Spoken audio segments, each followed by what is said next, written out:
All right, Alex. I was just saying, it's always a double-edged sword when you get to chat to someone. It's so great, but it's also like, so close to getting to the point of actually making it to towards the end. But how are you feeling just in this whole last 24 hours watching the show, doing 1,000 interviews? How's that been processing for you?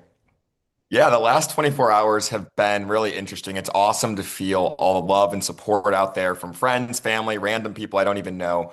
But I'm feeling good because I was really confident in my gameplay, honestly. And I think that it was just three people, Juan, Sage, and Sophie Segretti, who kind of just I don't know, didn't want to take that shot. And so because of that and Rizzo convincing them that I was messy, quote unquote, when that just means I had friends out there, that I was the one who needed to go. So there wasn't really much I could, it's a compliment because people saw me as a threat. But it just sucks to be out so soon.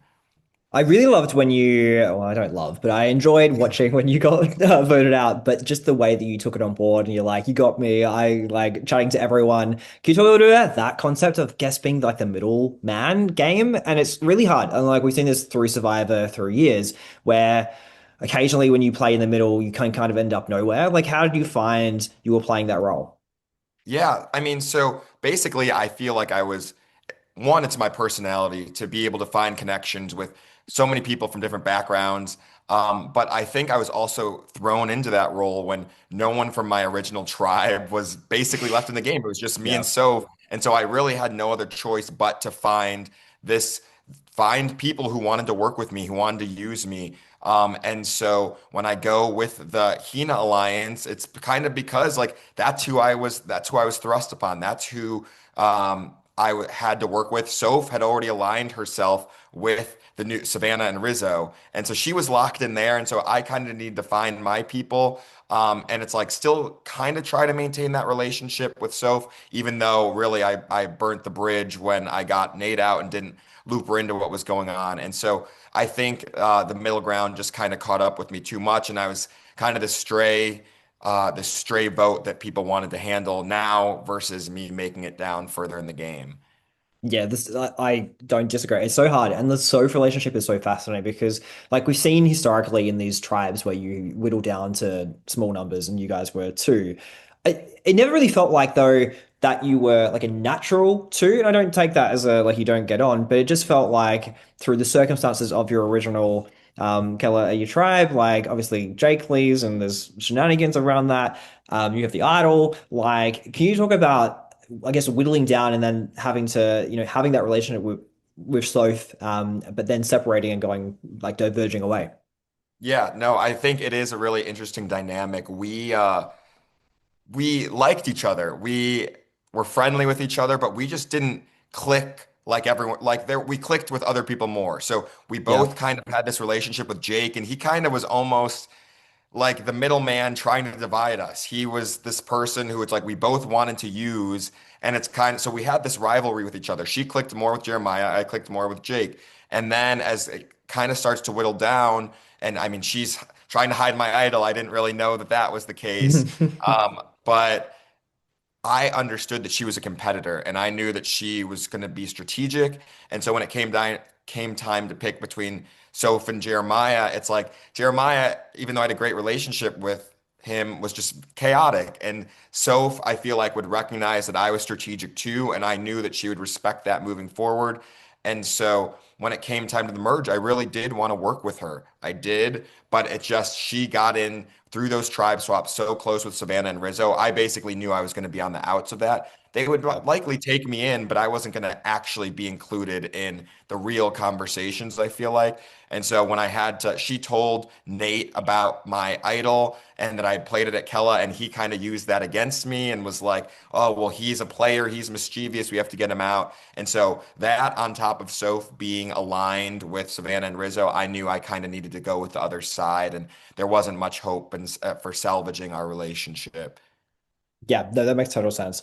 I look, and you're right. Like when you are someone who like is working with someone, but then they have formed other relationships, you don't want to be the plus one onto another group, and it doesn't necessarily like give agents into your own game. So completely respect that. And it's funny. Like I don't know how many times. I don't know how many people have spoken to you about Jake today specifically, but like your relationship seemed quite strong, and it seemed like someone who could have gone into the game deep with. Can you talk about like that experience? Because that episode, it does stand out. I guess even in the new era Survivor, it really stands out just as a really crazy time period. Can you talk a little bit about your experience of that? And then I guess more broadly, like losing a key ally at that really crucial moment for your KLA tribe. Yeah, I mean, it's funny because I haven't been asked about Jake much at all today. And so he and I just very quickly, I think we both respected that we were competitors. I knew that I wanted a meat shield. Kind of Sophus said the same thing, where it's like Yeah, he was always someone who was going to go before me. But hey, if I had him in the game and he's coming up to me, like respecting that, oh, I wanted to do the fight for supplies and wants to work with me, I'm of course not going to say no. And so we just built up this relationship and you could see that we were goofy with each other, but we just had fun. It was just a way we could kind of decompress from the game and the stress of it to just mess around with each other. And so that I saw as fine because it's like, hey, he's always going to go before me.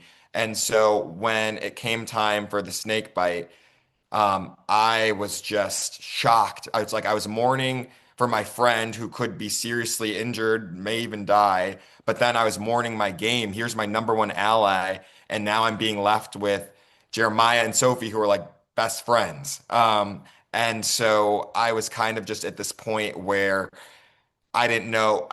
I hate that like my game was impacted, but of course it was. I could have built a bigger net, but yeah, at that point, Jake was really all I needed. And I knew that I had a closer three with Soph and Jake, and that Jeremiah was kind of always the fourth on the outs. And so I felt good. But then when it whittled down so quickly, I was kind of just like, oh man, now I'm up a creek.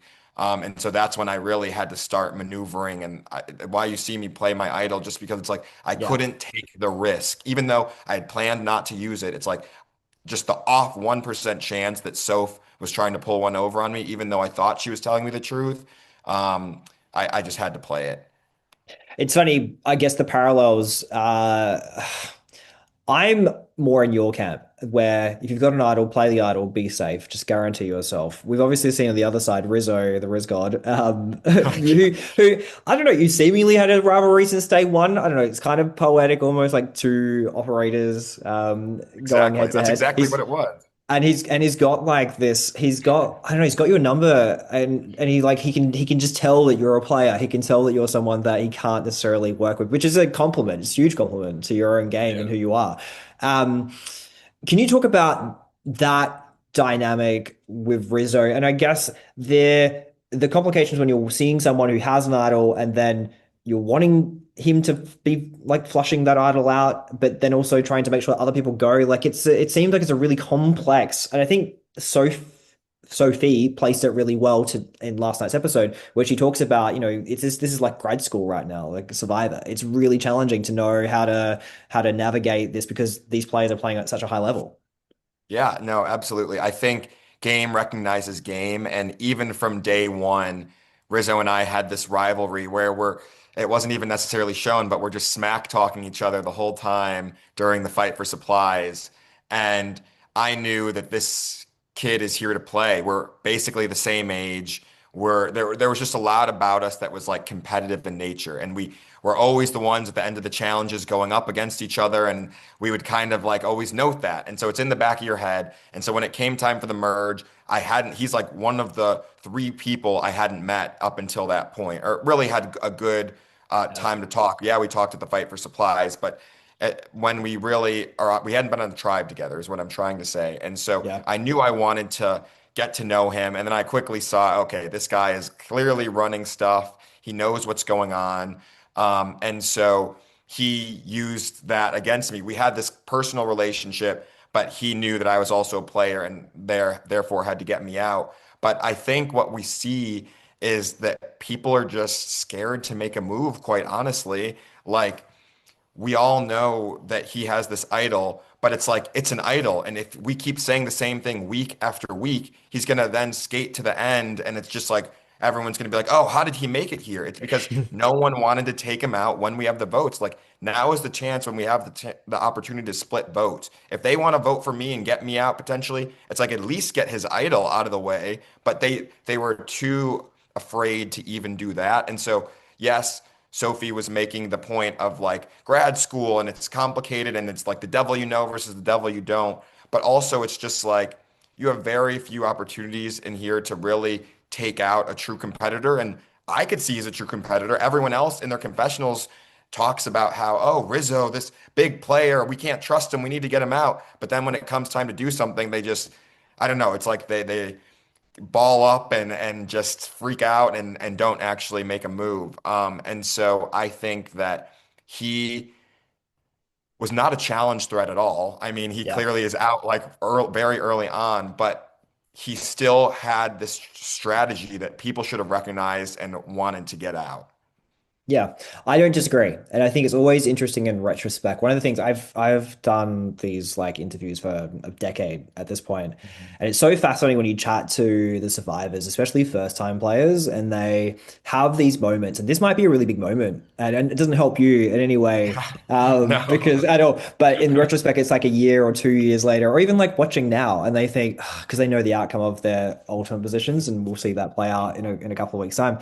But it's like yeah, that's the moment. That's the moment I should have taken. You know, if I play again, I'll play more aggressive. If I do this, but you only get really one chance at Survivor. So it sucks to be in that spot where you've got these players that Right. you want to play, but they're not. So I feel you, Alex. It's a tough spot. And it's really interesting. I know you I can't control these other no. people. You can't control them. Yeah, No, my big like life just general motto is control your controllables, and like it's like you exactly. can control what you can control, but it's so hard. One thing you can control is the relationships you build, and like it seemed on the new here you found people, and I want to draw you to that chicken moment especially. Like I thought that was a really interesting, just human element, a moment for you as a character on Survivor. Yeah. But can you talk about the chicken itself and that moment? Yeah, I mean, so this is a group of people where I've probably spent 3 days with them. I don't know them that well. My whole tribe was just decimated. And so I really was thrown into this role where I had to step up and be a leader. No one else on my tribe wanted to kill the chicken. And then once I said, okay, I'll do it, like, is anyone, like, no one wants to help me? And Steven was fine, like, okay, like, I'll do it. We both had no idea what we were doing. And we kind of just went through it together. It was trauma bonding, honestly, Yeah, where um, we spent probably, it must have been hours together just doing that because no one else wanted to help with anything. And so we're just like learning, falling through it together and just getting to know each other on a personal level. And so I honestly thought that that relationship was going to kind of blossom. And I told Steven, I was like, I don't have a number one. Jake left. It was very obvious that we were working together. And it was just I for some reason he didn't pick up on it. Like he didn't think I was being genuine, I think. I don't know. But yeah, I really would have worked with him. And so yes, I built these relationships on Hina with Christina as well. But like I don't know, I also could have seen myself if I had been tribe swapped and gotten the position that Soph was, I could have seen myself working with a Savannah and a Rizzo as yeah. well. The luck of the survivor The gods, luck of the really. draw. Yeah, Yeah. it's so hard, and I hear you, and I this actually isn't a question that I had, but I was just thinking about it as you're talking. The confessional cutaways to you talking about I guess yourself as a person. I always find that stuff so powerful. And I think a lot of people draw connection to that. I definitely drew some connection to, I guess, a sense of identity and the perception of others around who you are as a person. And it's not Right. always reflective of how you feel internally. Yeah. Don't judge a book by its cover. I just wanted to say I like really connected to that as a person. Can you talk a little bit about, I guess, your own awakening in that moment and I guess a realization for yourself and what you've taken away from that? Yeah. Yeah, I mean, absolutely. I mean, I think that I live a very comfortable life, and it's very seldom that I get pushed out of my comfort zone. And so people like say I'm this softie. I'm smiling all the time. Yeah. I'm a competitor. I'm tough, and people know that about me. But it's also just like, oh, is that when my friends found out I was going out there, like, oh, how far is he actually going to make it? He doesn't like outdoors. He doesn't like any of that stuff. And so this kind of just showed like, hey, like you guys might think I'm soft, but would you guys be out here doing this? Like, no. And I always am able to rise to the occasion. And so I just found that moment powerful because it kind of proved to myself, like, yeah, I am the person who I think I am. And it proved to everyone else, like, oh, wait, maybe we didn't know that Alex could actually do something like this. And so I just wanted it to represent, like, people can like joke around with you and poke at you and stuff, but you know who you are. And I was a very confident person going into this game, and it grew even more. And I'm just even more confident, comfortable with who I am, and whether people like it or not, it doesn't matter because I know who I am. Yeah, I love that. And I think it draws into like a broader conversation around, the perception of what masculinity or to be a man means. Right. Hmm. And yeah, I feel like you and I read from a similar book there. So I totally connect with that. I always It's learn these, stupid. It's these it's so stupid like stupid. Yeah, societal I know. pressures, and it's just like no one has to abide by that, but for some reason it's the unofficial rule book.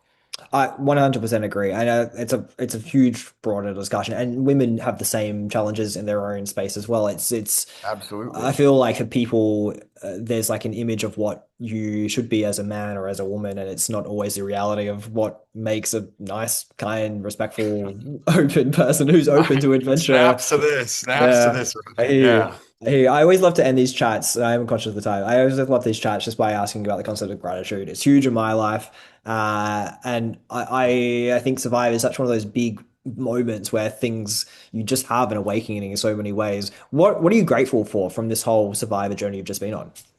Yeah, I mean, I think I'm grateful to have taken a step away from my normal, crazy day to day where I have two phones and I'm working all day, Yeah. every day, and it's just nonstop to actually put myself forward. And I got to put myself forward in the best way possible by competing in something and being selfish, playing this game that I've always wanted to play and pushing myself out of my comfort zone. I remember my favorite day out there was when I went fishing. It was a down day, and it was just the most beautiful reef I'd ever seen.